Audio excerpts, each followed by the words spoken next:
Good morning, everyone. Today we start the chapter how do organism reproduce. Before the chapter start from how do organism reproduce, first of all, a question is raised in our mind why the process or reproduction is required. ये जो why है, that will represent our necessity.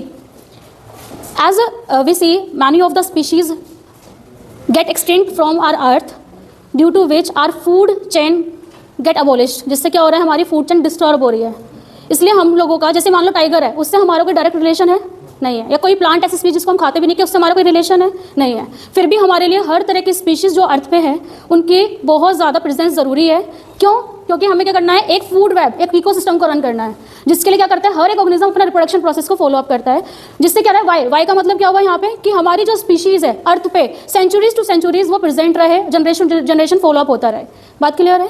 अब ये how do organism reproduce. यहाँ पर हमारे पास दो process हैं रिप्रोडक्शन के, फॉलो अप के, जिसे क्या बोलते हैं, एक तो है हमारा असेक्सुअल रिप्रोडक्शन और दूसरा क्या है आपका sexual reproduction. First of all, word represent, where is the absence of sex organs, मतलब absence of sexual reproductive parts is absent. Sexual reproduction, where the presence of sex organ, that is the male or female sex organs are required. As in asexual reproduction, there is no any sex determined. जैसे कि कोई में mail या female की कोई जरूरत नहीं है, हमें नॉर्मली एक सिंगल बॉडी प्रेजेंट है, जिससे कि क्या हो रहा है, बॉडी में डिवीजन होकर ही न्यू ऑर्गेनिज्म का फॉर्मेशन हो रहा है. एग्जाम्पल हम देखते हैं, अगर असेक्सुअल रिप्रोडक्शन है तो क्या हम जानते हैं फिजन के बारे में. एक प्रोसेस है फिजन.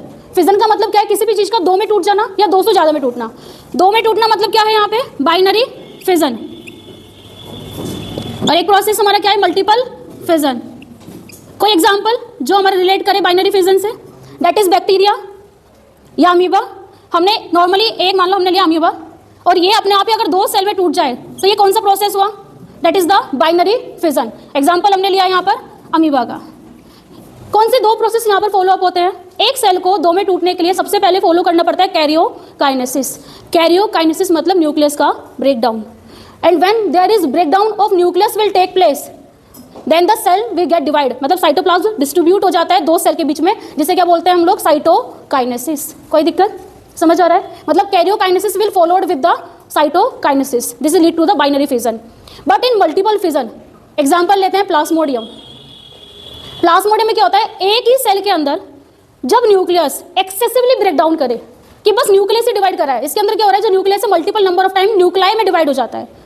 और जब ये ब्रेक बहुत ज्यादा हो जाएगा कि हमारे जो सेल मेम्ब्रेन है वो ब्रेक होने के लिए लायबल है, तो यहाँ पे क्या होगा, with little amount of the cytoplasm ये ब्रेक हो जाते हैं बहुत सारे सेल्स में. कोई क्लियर है यहाँ पे? जैसे एग्जांपल, डिजीज कौन से करते हैं प्लाज्मोडियम, मलेरिया. तो जो हमारे इनके स्पोरोजोइड्स होते हैं, मतलब लार्वा जो पॉजिटिव एजेंट है, उनके पास क्या होता है, न्यूक्लियस होता है और little amount of the cytoplasm होता है. This process lead with the multiple fission and the process main is the asexual reproduction. एक एग्जाम्पल और लेते हैं, जैसे मान लीजिए हमने लिया बडिंग. बडिंग मतलब एग्जाम्पल हाइड्रा. हाइड्रा में अगर मान लो इसकी मेन बॉडी क्या है, बड फॉर्मेशन करे, इसके ऊपर क्या है, एक छोटा सा कोई बड का फॉर्मेशन हो. जब ये बड यहाँ से डिटैच होकर सबस्ट्रेटम पे गिर जाए तो यहीं सर एक न्यू हाइड्रा का फॉर्मेशन हो जाएगा. जैसे क्या है, हमारे इसकी प्रोजेनी हो गई, that will relate to a adult. इससे क्या होगा, एक अडल्ट का फॉर्मेशन हो जाएगा. क्या हाइड्रा के अंदर और भी कोई सेक्सुअल रिप्रोडक्शन प्रोसेस होता है? Yes, that is a regeneration. मतलब अगर मान लो हम इस पार्ट को कहीं से कट कर दें, जो इसके रिमेनिंग पार्ट होगा that will form a new hydra. मतलब two new individuals will create from a single individual. Any doubt? Next step लेते हैं हम लोग यहाँ पर फ्रेगमेंटेशन. फ्रेगमेंटेशन मीन्स एग्जाम्पल लो अर्थवॉर्म. अर्थवॉर्म के अंदर क्या होता है, जब एक सिंगल इंडिविजुअल अपने आप को मैनी नंबर ऑफ टाइम्स में ब्रेक कर ले और हर एक जो पार्ट ब्रेक हुआ है that will form into a new individual. मतलब अगर मान लो इस अर्थवॉर्म के मैं अगर मान लो 1000 टुकड़े कर दूं तो कितने अर्थवॉर्म नहीं बन सकते हैं, 1000 नए अर्थवॉर्म बन सकते हैं हमारे पास. ये डाउट क्लियर है? एग्जाम्पल जैसे लिया हमने रीजनरेशन. रीजनरेशन में एग्जाम्पल लेते हैं हम लोग प्लानेरिया का. प्लानेरिया में क्या प्रॉपर्टी होती है, अगर एक प्लानेरिया को हम लोग इसके अपर, मिडल और एंड डिस्टल पार्ट से कट कर दें तो that each part will form into a new Planaria. Is clear?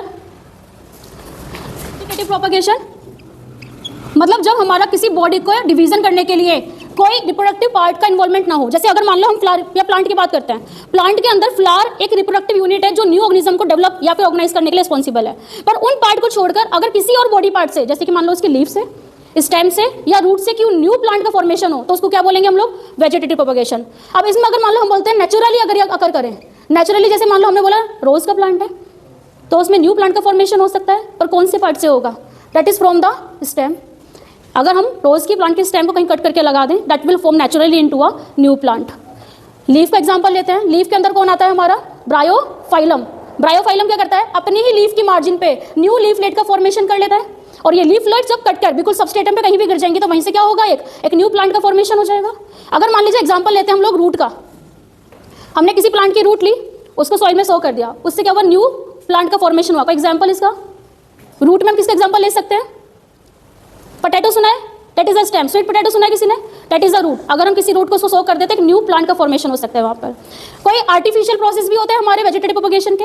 Have you heard the name? Cutting, grafting, layering. हम खुद से क्या करते हैं? किसी एक प्लांट की स्टेम को कट करके दूसरे के साथ क्या करेंगे? टाई कर देंगे रोप से, और वहाँ पे वो क्या करेगा? कुछ टाइम बाद उसी में मर्ज हो जाएगा और न्यू प्लांट का फॉर्मेशन करेगा वहाँ पर। और यहाँ पर हम लोग क्या करते हैं? कई बार आर्टिफिशियली कोई दो तरह की स्पीशीज को मिलाकर एक न्यू स्पीशीज का फॉर्मेशन भी करते हैं। जैसे आपने एग्जाम्पल सुना होगा पोमैटो, जिसके अंदर पोटैटो टमाटो दोनों तरह की कैटेगरीज पाई गई थी, पर वो बहुत ज़्यादा फॉलोअप नहीं हुआ क्योंकि दोनों ही अलग चीज़ है।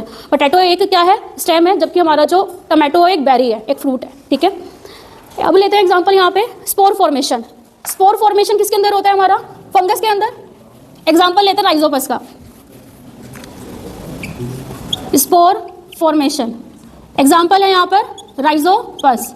राइजोपस क्या करता है? अपने बहुत सारे माइसीलियम को कहीं पर ये, जैसे मान लो जहाँ भी ये होस्टाइल या फिर ऑप्टिमम कंडीशन को पाता है, वहीं से अपने स्पोर फॉर्मेशन करता है इन स्पोरेंजियास के अंदर। ये स्पोर्स जैसे यहाँ स्पोरेंजिया से फटके कहीं भी बाहर गिरेंगे, मान लो ये 5 to 7 फीट का डिस्टेंस कवर करते हैं, जितने भी डिस्टेंस पे जाकर ये गिरेंगे वहीं पर जाकर एक न्यू फंगस का फॉर्मेशन कर लेंगे ये। अगर ये स्पोर यहाँ पर डायल कर जाए, यहाँ पर जैसे डिहाइसिस करके गिरेगा, तो यहाँ पर न्यू फंगस का फॉर्मेशन होगा राइजोपस का। जैसे राइजोपस को जनरली हम क्या बोलते हैं? Black mould. और एग्जाम्पल की फॉर्म में से देखते हैं हम रेफ्रिजरेटर में ब्लैक कलर के अगर स्पोर्स देखे आपने ब्रेड के ऊपर, तो यही क्या होता है? हमारे ब्लैक मोल्ड होते हैं। क्लियर है ये वाली बात? ओके, नेक्स्ट टाइप का आता है हमारा सेक्सुअल रिप्रोडक्शन। सेक्सुअल रिप्रोडक्शन दो ही ऑर्गेनिज्म है इस धरती पे, या तो प्लांट्स हैं या फिर एनिमल्स है। एनिमल्स में हमारा जो सिलेबस में है वो है हमारा ह्यूमन का रिप्रोडक्शन।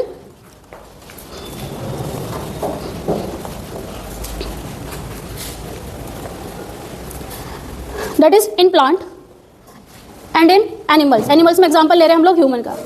प्लांट में रिप्रोडक्शन कहाँ पे होता है? फ्लावर्स के अंदर। फ्लावर्स के पार्ट्स में हमारे पास क्या होते हैं? रोल्स। हमारे पास फ्लावर के अंदर 4 रोल होते हैं। सबसे बाहर हमारा होता है सेपल,